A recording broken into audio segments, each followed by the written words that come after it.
Ward क्रमांक 13 मध्ये दिग्गज विरुद्ध विधितज्ञ अशी थरारक लढत रंगण्याची शक्यता. हिंगोली नगर परिषदेच्या निवडणुकीची रणधुमाळी सुरू होत असताना वॉर्ड रचना आणि नगराध्यक्ष पदाची घोषणा झाल्यानंतर शहरात राजकीय तापमान प्रचंड वाढले आहे.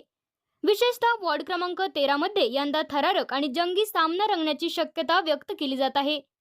या वॉर्डात अनेक वेळा विजय मिळवणारे अनुभवी आणि लोकप्रिय नगरसेवक शेख निहाल भैया पुन्हा एकदा मैदानात उतरण्याची तयारी करत असल्याची चर्चा आहे.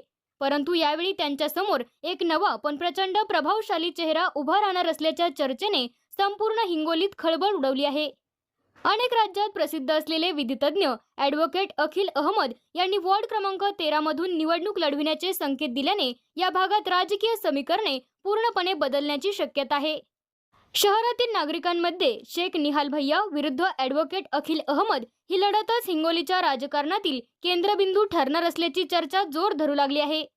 स्थानिक सूत्रांच्या माहितीनुसार ॲडव्होकेट अखिल अहमद यांचे सामाजिक कार्य, विधी क्षेत्रातील अनुभव आणि जनसंपर्क या तिन्हींच्या जोरावर ते या निवडणुकीत मोठे आव्हान उभे करू शकतात.